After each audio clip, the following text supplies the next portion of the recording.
Hi there, Eric McRae, Asparagus Party here, coming in on my anime and gaming commentary channel. And today I actually want to get into talking about a YouTuber whose content I very much enjoy, and that's none other than CoryxKenshin. For me, I'm not necessarily the type to suck up to persons just because of their popularity or their view count. So this, I can assure you, is nothing of the sort.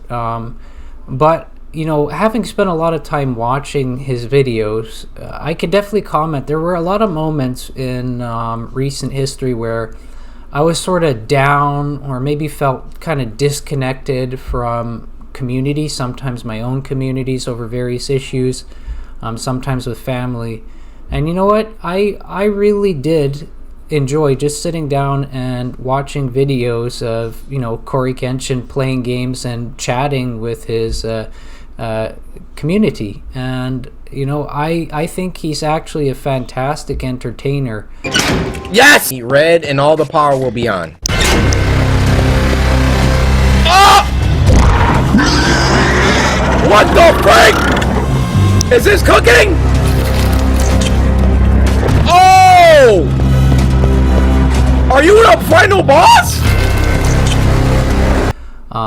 It's very interesting too. He mentioned in this one video that I don't know if I'll be able to find it, pull it up in the list, but there's kind of like two Corys. He has Cory. He didn't really explain what he meant by that fully, but I think what is implied is you have Cory, the entertainer of the YouTube personality.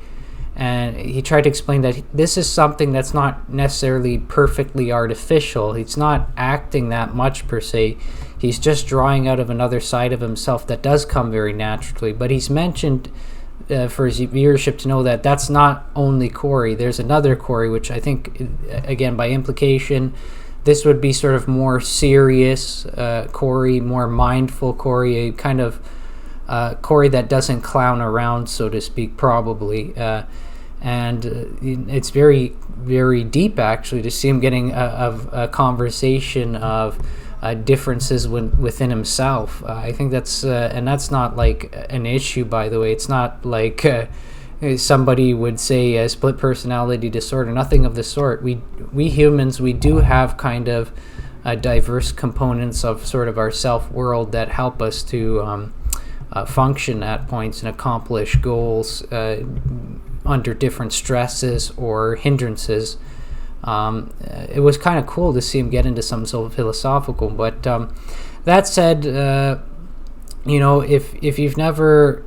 you're not familiar with CoryxKenshin's videos, I might put in a link in the description or a video clip. Consider checking him out if you're prone to maybe struggling with a bit of depression or feel like you need something to make you have a laugh.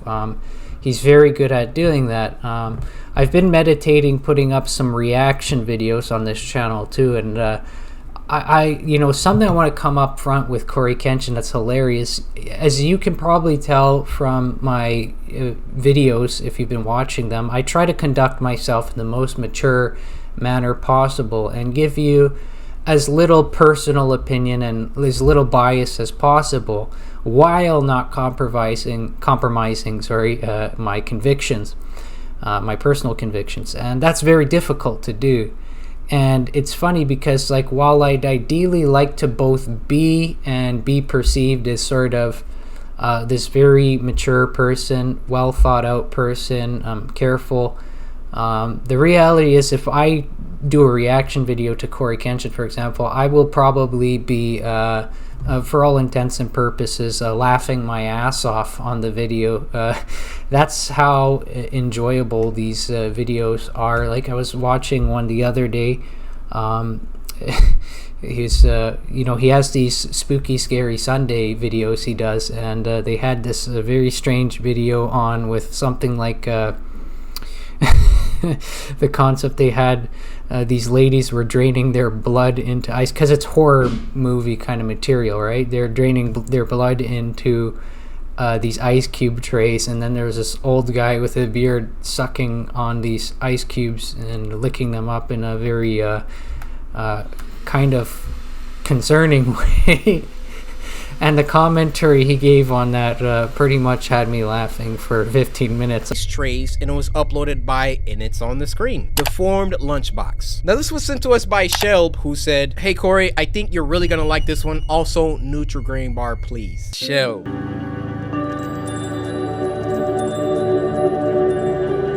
Why is it so majestic?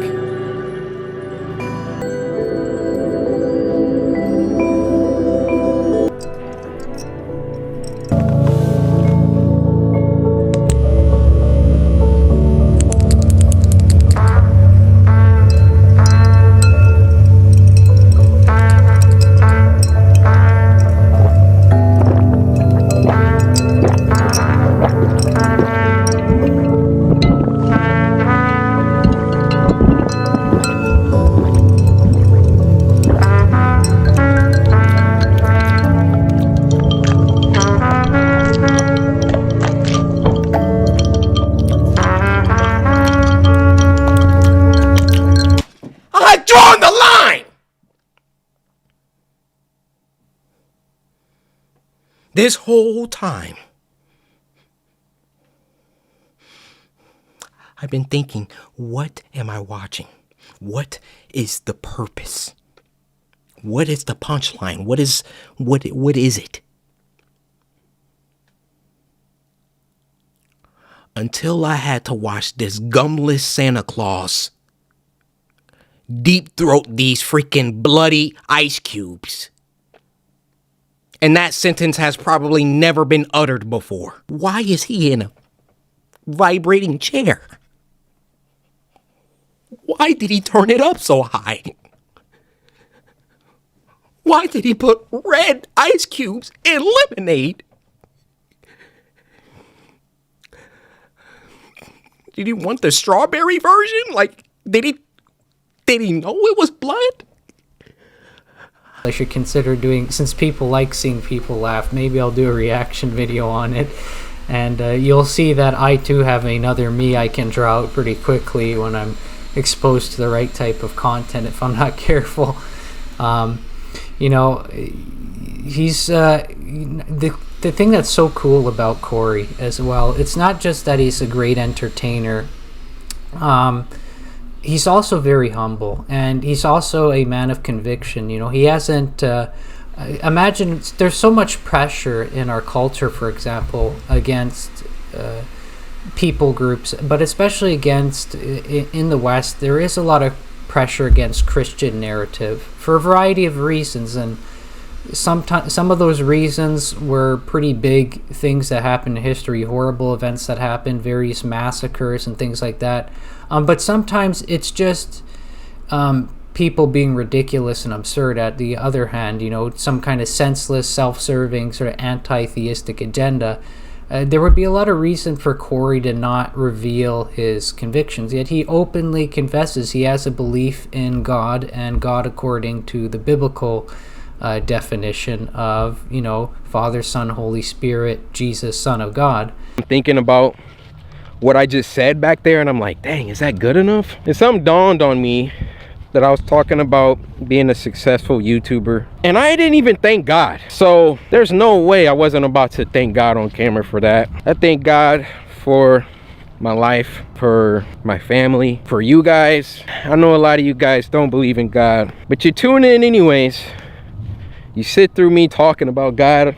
I wouldn't say all the time, but I definitely do. I want you guys to know I wouldn't be making YouTube videos if it wasn't for God, if it wasn't for the way he's blessed me, the way that he continues to bless me, though I don't deserve it. I'm gonna make sure that clip gets in. And he's been open about putting biblical proverbs in his videos. Because my name is CoryxKenshin.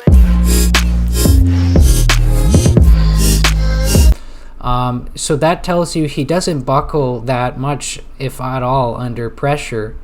And he should have cause to have a lot of pressure on him, with video views going up to, at times, 14 million, maybe more. That's pretty intense.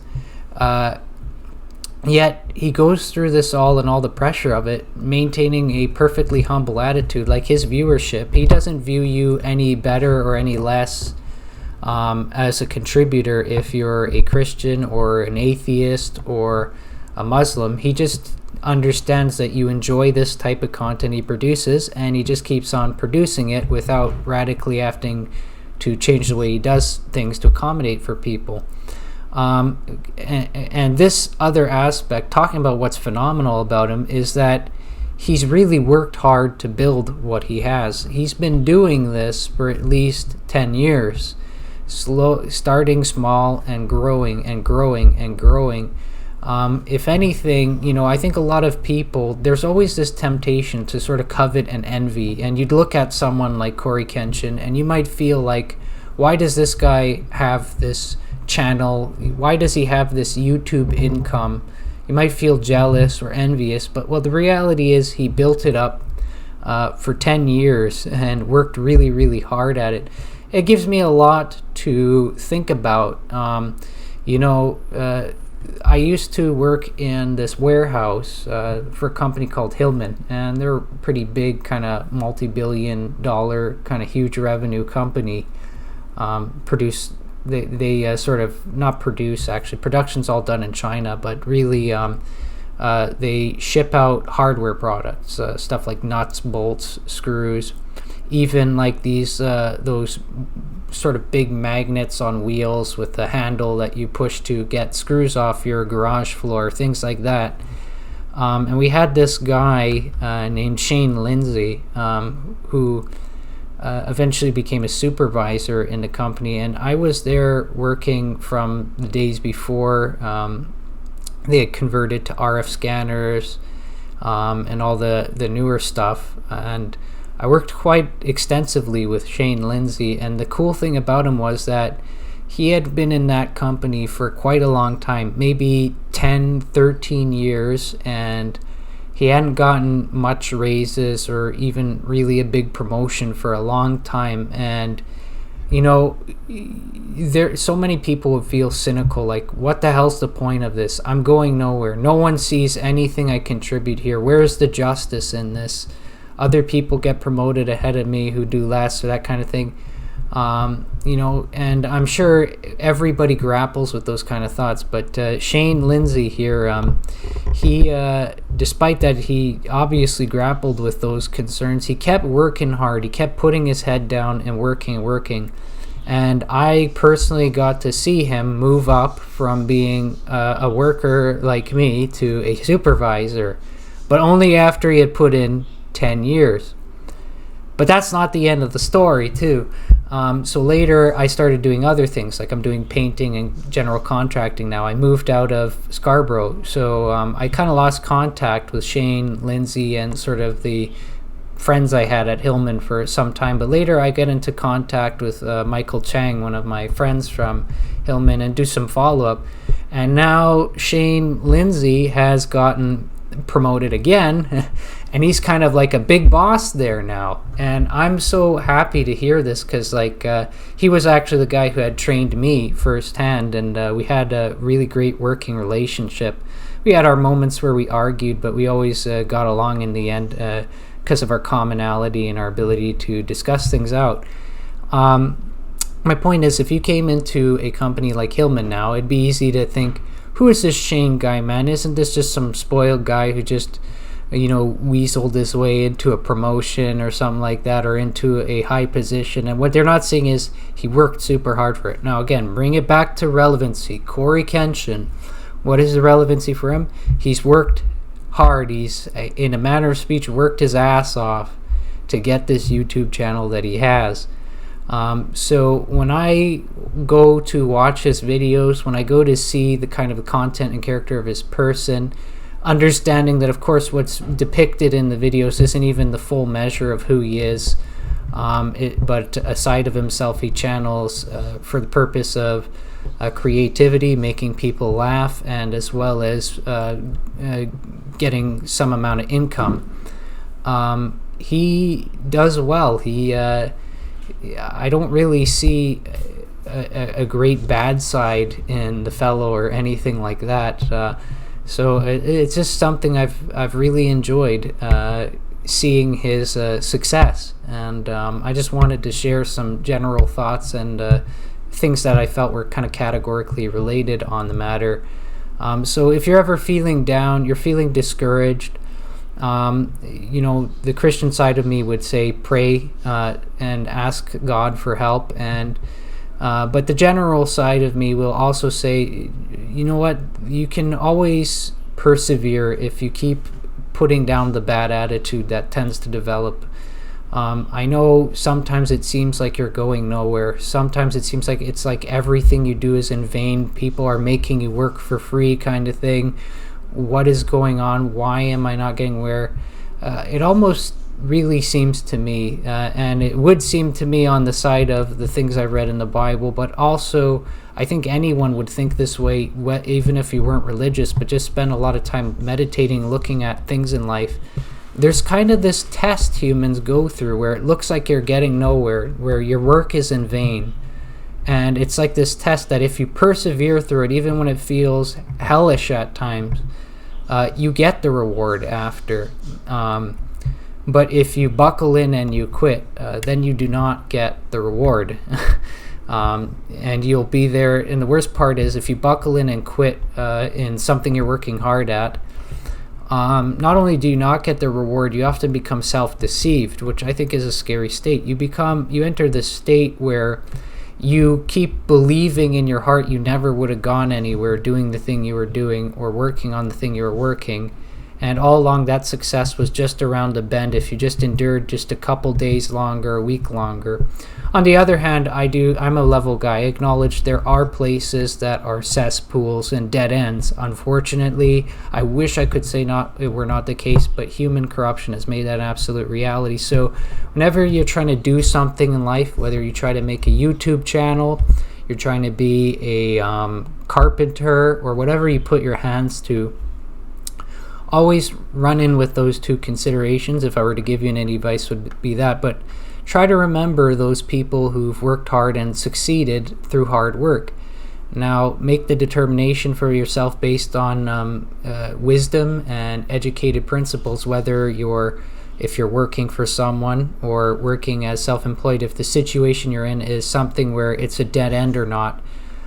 If you can get to a point where you can say there's no conclusive proof to say this is a dead end, but I don't seem to be going anywhere in the short term, then consider whether it's just a matter of working hard enough, being consistent enough, producing enough that maybe over time you'll be like Shane Lindsay, or maybe over time you'll be like CoryxKenshin, just getting there by consistency and hard work.